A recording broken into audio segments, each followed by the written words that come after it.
Welcome to Motivational Humanity. You are not alone. The power of boundaries, 3 things to keep private at any cost. There's something profoundly human about our desire to connect. We're wired for it. We crave it. And yet, in our eagerness to be seen and understood, we sometimes forget one crucial truth. True connection is built not just on openness, but on boundaries. Let's talk about something that doesn't get enough attention. The power of keeping certain things private. Not out of secrecy, but out of self-respect. Because here's the thing, wise people don't just share everything with everyone. They know that some things must be guarded, protected, and honored in order to preserve their integrity, their peace, and their growth. So what are these things? What should we keep private at any cost? 1, your deepest struggles while you're still healing. Life is full of challenges, grief, failures, disappointments, personal traumas. When we're in pain, it's natural to want support, to feel heard and understood. But there is a crucial distinction between seeking genuine help and exposing our wounds to the wrong audience. The danger of sharing too soon. When we talk about our struggles while we're still in the middle of them, we open ourselves up to several risks, unsolicited opinions. Not everyone knows how to support us. Some people might minimize our pain, offer unhelpful advice, or even use our vulnerability against us. Emotional exploitation. There are people who thrive on gossip, negativity, or drama. Sharing your pain with the wrong people can turn your real struggle into entertainment for someone else. Deepening the wound, talking about your pain over and over again, especially with those who don't provide real solutions, can keep you stuck in it rather than help you move forward. What wise people do instead, they process their pain in safe, controlled environments, with a therapist, a close friend, or in solitude.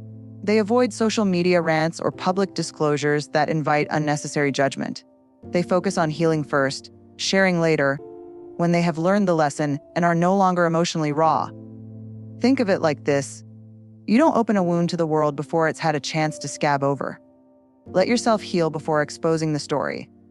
When you do share, let it be from a place of strength rather than a plea for validation.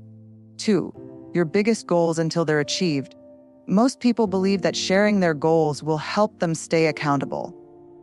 After all, if you announce your ambitions, won't you feel more pressure to follow through? Surprisingly, research suggests otherwise.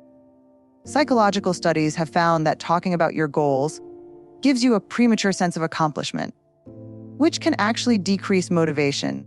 When we receive external praise or acknowledgement for simply declaring a goal, our brains can trick us into feeling like we've already achieved something, reducing our drive to take action. The dangers of announcing goals too soon. 1, external doubts create internal doubts. Not everyone will support your vision. Some people will project their own fears onto you. Their skepticism can shake your belief in yourself, especially if your goal is ambitious or unconventional. 2, loss of momentum. Talking about an idea can sometimes feel like doing the work, when in reality it's just talk. The more you discuss it, the less urgent it feels to actually make progress. 3, unnecessary pressure and expectation.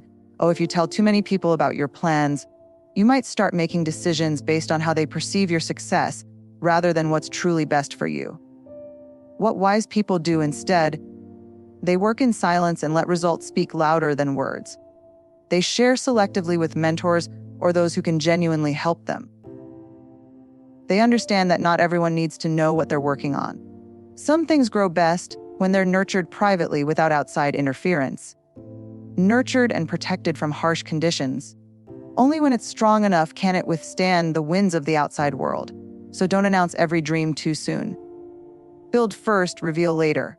3, your private life and personal relationships. In an era of constant sharing, it's easy to feel like we need to put everything on display. Or relationships, family dynamics, personal milestones. But wise people understand that some things lose their value when they are exposed to too many people. The risks of oversharing personal matters. 1, unwanted interfering. When too many people know about your personal life, they start feeling entitled to give opinions. 7, when they're not needed. Whether it's about your marriage, friendships, or family issues, unsolicited advice can create unnecessary tension.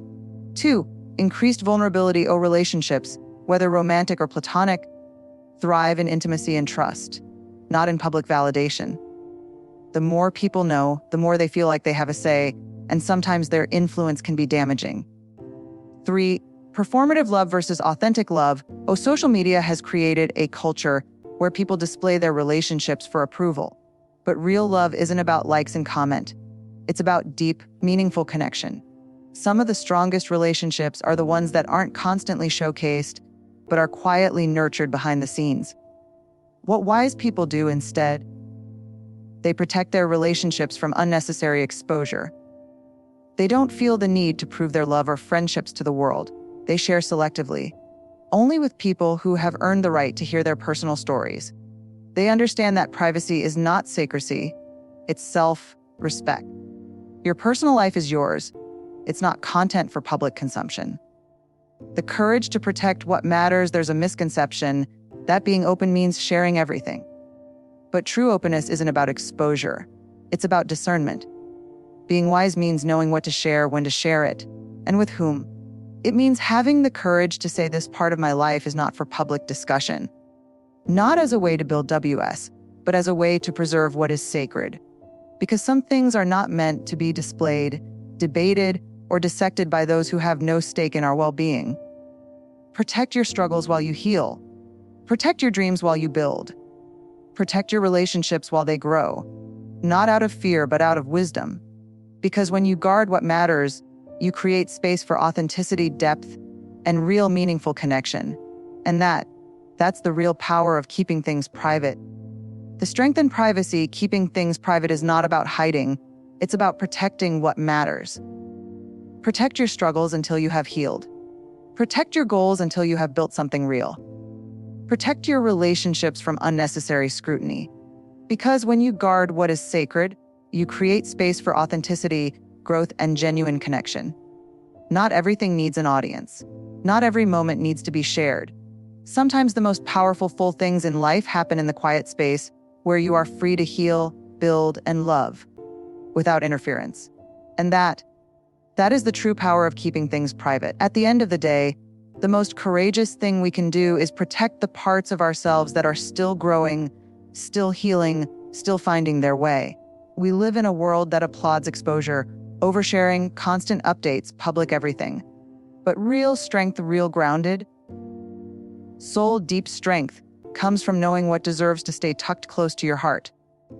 You don't owe the world a front row seat to your becoming. You don't owe anyone access to your pain, your plans, or your people. Your healing is sacred. Your dreams are sacred. Your relationships are sacred. And when you guard them, not with fear, but with intention and self-respect, you give yourself the chance to grow roots before you bloom. You give your story the dignity it deserves. And you give yourself permission to show up in the world whole, not half-formed. So take a breath. Stand tall. Honor what is still unfolding within you. Remember, privacy is not a wall, it's a boundary. It's not hiding, it's choosing.